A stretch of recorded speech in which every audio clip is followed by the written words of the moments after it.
Good morning class. आज हम पढ़ेंगे चैप्टर 6 में क्या। हाँ, सोडियम ऑर्थो फॉस्फेट। ठीक है, हमने कैथार्टिक्स पढ़ लिया, मैग्नीशियम सल्फेट पढ़ लिया। ठीक है, आज हम क्या पढ़ेंगे, सोडियम ऑर्थो फॉस्फेट। क्या होता होगा सोडियम ऑर्थो फॉस्फेट,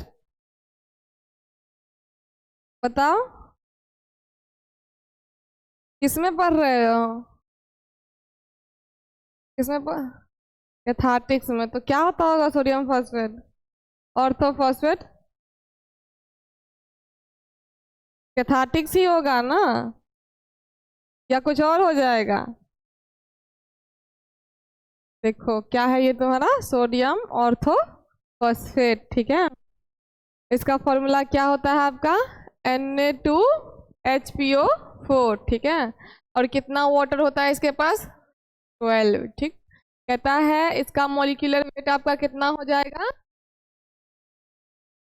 358.14 ग्राम पर मोल। ठीक है, और इसको क्या कहता है कि also call die sodium hydrogen. इसको हम और क्या कह सकते हैं, die sodium hydrogen orthophosphate. Die sodium इसलिए क्योंकि दो सोडियम है, हाइड्रोजन और फॉस्फेट। ठीक है, और फॉस्फेट ऑर्थो इसलिए होगा क्योंकि फॉस्फेट जो अटैच होगा वो ऑर्थो पोजिशन पे होगा। ठीक है, तीन होता है ना, ऑर्थो मेटा पैरा। ठीक है, तो इसीलिए बोला गया। फिर कहता है कि या फिर आप इसको बोल सकते हो क्या, सोडियम फॉस्फेट। इन दोनों नाम से भी आप इसको क्या बोल सकते हो, किसके किसके नाम से, तो डाई सोडियम हाइड्रोजन ऑर्थोफॉक, हाँ, और दूसरा क्या है आपका, हाँ, सोडियम फॉस्फेट। ठीक है, तो इसका तीन नाम हो गया। ठीक, क्या एक तो हो गया पहले आपका सोडियम ऑर्थोफॉस्फेट, दूसरा होगा आपका डाइसोडियम हाइड्रोजन ऑर्थोफॉस्फेट। ठीक, तीसरा क्या हो गया, सोडियम फॉस्फेट। ठीक है, फिर कहते हैं कि प्योरिटी स्टैंडर्ड जो इसका होगा वो क्या होगा, शुड हैव 98.5 से क्या होना चाहिए, कम नहीं होना चाहिए। ठीक, और 101% से ज़्यादा नहीं होनी चाहिए। ठीक, तो इसके बीच में ही आपकी परसेंटेज प्योरिटी इसकी रहेगी। ठीक है, फिर कहता है कि इसको आप प्रिपेयर करोगे कैसे, प्रिपेयर करने से पहले एक बार देख लो, जो लैब में आपको मिलेगा और सोडियम ऑर्थोफॉस्फेट ये ऐसा मिलेगा आपको। ठीक है, और फिर कहता है कि जो आपको ये मार्केट में है आपका क्या, फॉस्फो सोडा। ठीक है, इस नाम से आता है, फ्लीट कंपनी कहते हैं। इसमें क्या कहता है आपका, ओरल सलाइन, मतलब कि ओरल सलाइन लेक्सेटिव, मतलब कि एक तो आप इसको ओरली लोगे। ठीक है, फिर क्या कहता है कि इसमें हल्का सा लेक्सेटिव प्रॉपर्टीज होता है। लेक्सेटिव प्रॉपर्टी का मतलब कॉन्स्टिपेशन वगैरह में जो आपको हेल्प करेगा। ठीक है, फिर कहता है कि इसका जो कॉम्बिनेशन है जिंजर और लेमन के फ्लेवर में आएगा आपको। ठीक है, इसमें जिंजर और लेमन दोनों डला रहेगा। फिर कहता है कि अब ये क्यों, तो for relief of occasional constipation और bowel cleansing before medical procedure. जैसे कोई मेडिकल प्रोसीजर के अंदर जाता है, सर्जरी वगैरह के अंदर, ठीक है, तो उसके पहले हमको क्या करना पड़ता है, अपना बाउल क्लीन करवाना पड़ता है ना, तो उसी क्लीन करवाने के लिए हम इसका यूज़ करते हैं। ठीक है, ताकि आपका कॉन्स्टिपेशन में भी यूज़ हो जाए और बाउल में भी, जब बाउल क्लीन करना हो किसी सर्जिकल पर्पज से या किसी मेडिकल पर्पज से, तो आप इसको इसके थ्रू खाली करवा सकते हो। ठीक है, क्लियर है।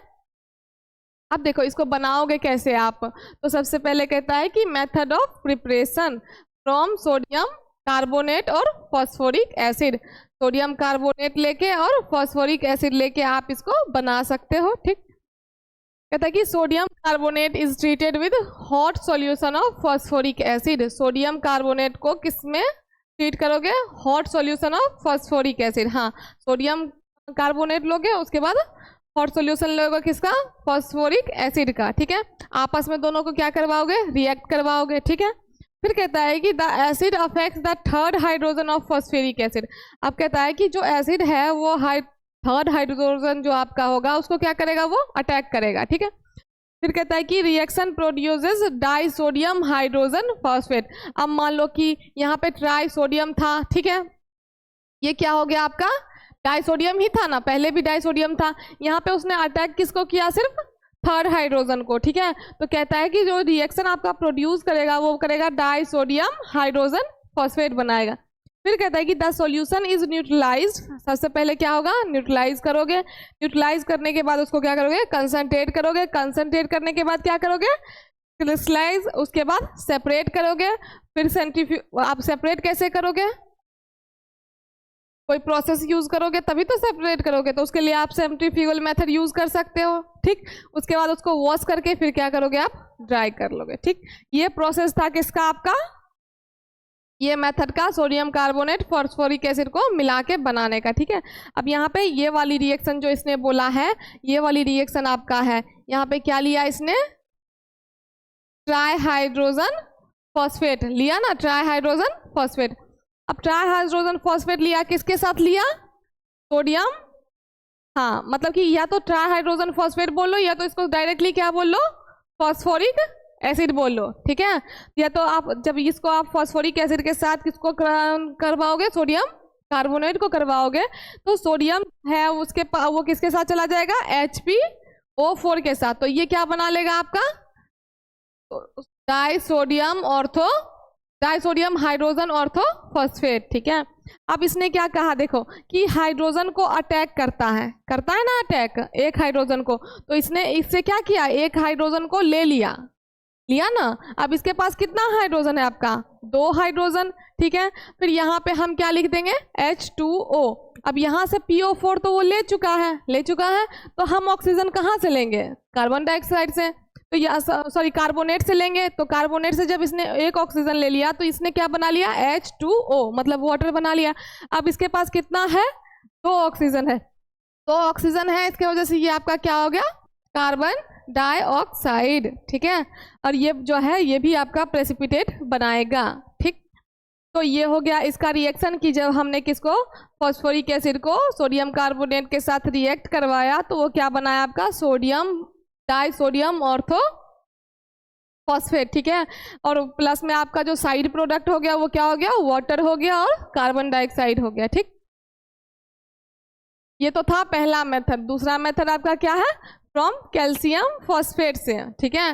कैल्शियम फॉस्फेट से हम कैसे बनाएंगे, तो कहता है कि पहला स्टेप लिया है इसने, calcium phosphate react with sulphuric acid, H2SO4 के साथ रिएक्ट करेगा। H2SO4 के साथ जब रिएक्ट करेगा तो ये आपका क्या बनाएगा, मोनोबेसिक कैल्शियम फॉस्फेट और कैल्शियम सल्फेट प्रेसिपिटेट। ये आपका हो गया मोनोबेसिक कैल्शियम फॉस्फेट और ये हो गया आपका कैल्शियम सल्फेट प्रेसिपिटेट, ठीक है।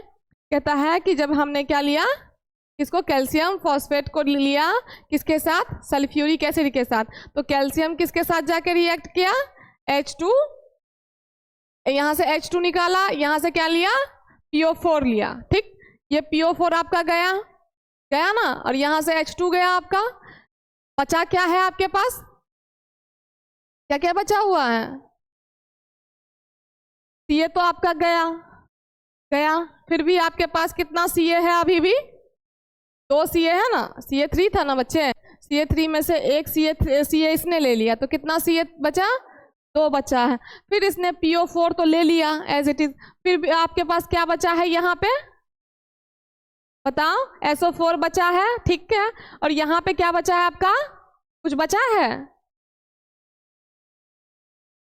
कुछ भी बचा है यहाँ पे, तो ये क्या बनेगा आपका, यहाँ 2Ca तो आपका हो गया, चलो 2Ca हो गया, ये वाला बचा हुआ जो 2Ca था वो आपका यहाँ चला आया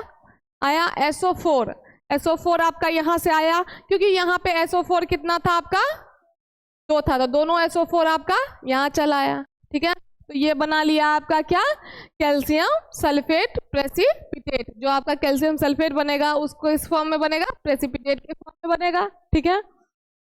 यहाँ तक क्लियर है।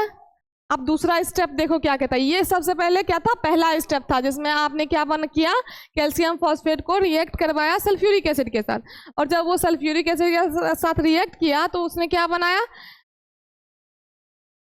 मोनोबेसिक कैल्शियम फॉस्फेट, ठीक है। फिर दूसरा प्रोडक्ट उसने क्या बनाया, कैल्शियम सल्फेट प्रेसिपिटेट, ठीक है। अब फर्दर जब आप उसको दूसरा स्टेप में जाते हो तो दूसरे स्टेप में क्या करोगे कि the mixture is boiled filtered and filtrate treated with sodium carbonate. अब जब उस मिक्सचर को क्या करोगे, आप फिल्टर कर लोगे, फिल्टर करने के बाद उसको किसके साथ ट्रीट करवाओगे, सोडियम कार्बोनेट के साथ, जब सोडियम कार्बोनेट के साथ आप उसको रिएक्ट करवाओगे तो वो क्या बनाएगा, this is dibasic calcium phosphate precipitate बनाएगा और क्या बनाएगा आपका सोडियम फॉस्फेट सॉल्यूशन बनाएगा। जैसे कि रिएक्शन में देखो हमने किसको क्या कैल्शियम डाइहाइड्रोजन फॉस्फेट लिया, ठीक, किसके साथ रिएक्ट करवाया, डाई बेसिक कैल्शियम क्या बनाया इसने, डाई बेसिक कैल्शियम सॉल्यूशन और क्या बनाया सोडियम फॉस्फेट, दो बार यहाँ पे फॉस्फेट लिखा गया है, एक ही बार फॉस्फेट होगा, ठीक है, प्रेसिपिटेट के फॉर्म में बनाएगा। ठीक, कहता है कि अब यहाँ पे इसे लिखो क्या क्या तोड़ा इसने, पहले तो इसने लिया कैल्शियम डाइहाइड्रोजन फॉस्फेट, दूसरा क्या लिया इसने सोडियम कार्बोनेट, तो आपका क्या हुआ कैल्शियम और HPO4, मतलब यहाँ से एक हाइड्रोजन लिया और यहाँ से PO4 लिया, इसने क्या बनाया आपका डाई बेसिक कैल्शियम सॉल्यूशन। ठीक, बन गया आपका। फिर इसके पास बचता क्या है,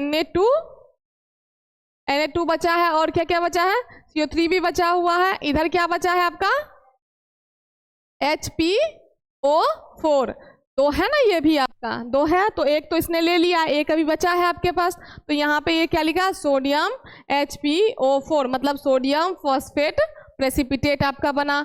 फिर बचा क्या आपका यहाँ पे CO3 बचा हुआ है और क्या बचा है आपका, यहाँ पे क्या बचा है एक दो, यहाँ से एक ही लिया था ना, तो आपका क्या बचा है यहाँ पे एक हाइड्रोजन बचा, दो हाइड्रोजन बचा हुआ है कि ना है, बताओ है, तो यहाँ पे हमने क्या लिया दो हाइड्रोजन और प्लस एक का ऑक्सीजन किससे ले लिया CO3 से, तो ये आपका क्या बन गया H2O वाटर बन गया। ठीक, और ये आपका कार्बन डाइऑक्साइड, ये कार्बोनेट के फॉर्म में था ना, इसने एक ऑक्सीजन ले लिया तो ये H2O हो गया आपका वाटर हो गया, और ये आपका कार्बन डाइऑक्साइड हो गया। ठीक, कार्बोनेट से क्या हो गया, अगर आप उससे कार्बोनेट से एक ऑक्सीजन निकालोगे तो क्या बन जाएगा वो कार्बन डाइऑक्साइड, और वहां पे एक हुआ तो कार्बन ऑक्साइड। ठीक है, ये हो गया चलो रिएक्शन। फिर कहता है कि द सॉल्यूशन इज फिल्टर्ड, सबसे पहले फिर क्या करोगे दूसरे स्टेप में भी आपको क्या करना है फिल्टर करना है, फिर क्या करना है उसको कंसंट्रेट, मतलब उसको विस्कस बनाना है या फिर क्या बनना है सॉलिड के फॉर्म में बनाना है। कंसंट्रेटेड का मतलब होता है कि मतलब गाढ़ा, ठीक है, और डाइल्यूट का मतलब पतला। ठीक है, फिर कहता है कि इसको किसके, अब ये क्या बनाएगा आपका क्रिस्टल ऑफ सोडियम फॉस्फेट, जो आपका क्रिस्टल होता है सोडियम फॉस्फेट का वो आपको मिल जाएगा। ठीक है, ये चीज नोटिस कर रहे हो, तुमने कैथार्टिक्स में अभी तक जितना भी पढ़ा है लगभग सारे ही क्रिस्टल के फॉर्म में है ना, सारे ही क्रिस्टल के फॉर्म में, कोई भी पाउडर फॉर्म में या अदर फॉर्म में नहीं है आपका, सभी क्या है क्रिस्टल के फॉर्म में। ठीक है, चलो इसका आप कहता है कि प्रॉपर्टीज क्या क्या होते हैं आपके। ठीक, तो प्रॉपर्टीज में आ जाओ, सबसे पहले क्या कहता है कलरलेस और ट्रांसपेरेंट क्रिस्टल होता है। अब जब भी क्रिस्टल आता है तो क्रिस्टल हमेशा ट्रांसपेरेंट ही होता है लगभग। ठीक है, तो कहता है कि एक तो इसका कोई कलर नहीं होता है, फिर दूसरा क्या होता है ये आपका ट्रांसपेरेंट होता है, ट्रांसपेरेंट का मतलब जिसके आप आर पार देख सकते हो। ठीक है, फिर कहता है कि इसका टेस्ट जो होता है वो कैसा होता है सलाइन होता है, और ओडरलेस होता है। ओडरलेस का मतलब उसमें कोई भी खुशबू सुगंध नहीं होगा। ठीक है, उसके बाद कहता है कि इन एयर क्या कहता है ये सोज एफ्लोरेसेंस, मतलब कि क्या कहेगा ये हवा में इसमें क्या होगा, मतलब कि हाँ मतलब कि वाटर को वो क्या करेगा लॉस करेगा। ठीक है, अब वाटर लॉस करेगा तो उसके वजह से क्या होगा वो सेमी सॉलिड या सॉलिड के फॉर्म में होगा। यहाँ पे क्या कहता है कि कंसंट्रेट करना है, तो कंसंट्रेट तो अपने आप उसका प्रॉपर्टीज में आ रहा है ना कि वो वाटर लॉस करेगा, वाटर लॉस करने की वजह से वो क्या आ जाएगा आपका सेमी सॉलिड के फॉर्म में या फिर। ठीक, फिर कहता है कि सॉल्यूबल इन वाटर और इनसॉल्यूबल इन अल्कोहल, वाटर में आपका सॉल्यूबल होगा और अल्कोहल में इनसॉल्यूबल होगा। फिर कहता है कि जब आप इसको हीट करोगे 300 डिग्री सेल्सियस पे तो ये किस में कन्वर्ट हो जाएगा सोडियम पायरोफॉस्फेट, सोडियम फॉस्फेट से किस में कन्वर्ट हो जाएगा सोडियम पायरोफॉस्फेट में। ठीक है, यहाँ पे इसने क्या लिया सोडियम फॉस्फेट लिया, अब इसको कितने पे ये हीट करेगा 300 डिग्री सेल्सियस पे हीट करेगा तो ये आपका क्या बनेगा सोडियम पायरोफॉस्फेट, और ये आपका वाटर हो गया। ठीक, मेन प्रोडक्ट आपका सोडियम पायरोफॉस्फेट और साइड प्रोडक्ट वाटर हो गया। ठीक, अब हो गया इसका मेडिसिनल क्या कहते हैं मेडिसिनल यूज क्या क्या हो गया। सबसे पहले saline laxative, as a laxative आप यूज कर सकते हो। बफरिंग एजेंट, ठीक है, बफरिंग का मतलब सबको पता है, हाँ, पीएच को स्टेबल करने के लिए हम किसका यूज करते हैं, बफरिंग एजेंट। फिर आपका कैथार्टिक्स हो गया, मतलब लैक्सेटिव तो है ही, अब ये कैथार्टिक्स हुआ, इसका मतलब ये परगेटिव भी होगा, है ना, तो ये इसका यूज था आपका। ठीक है, यहाँ तक क्लियर है। अब आगे हम पढ़ेंगे दूसरे दिन केओलिन पढ़ेंगे। ठीक, ठीक है, यहाँ तक सबका क्लियर है, कोई दिक्कत किसी को नहीं ना? अभी तुम बैलेंस करना सीख गए हो रिएक्शन को, इसीलिए तुम्हें कोई दिक्कत नहीं आते। ठीक है, चलो।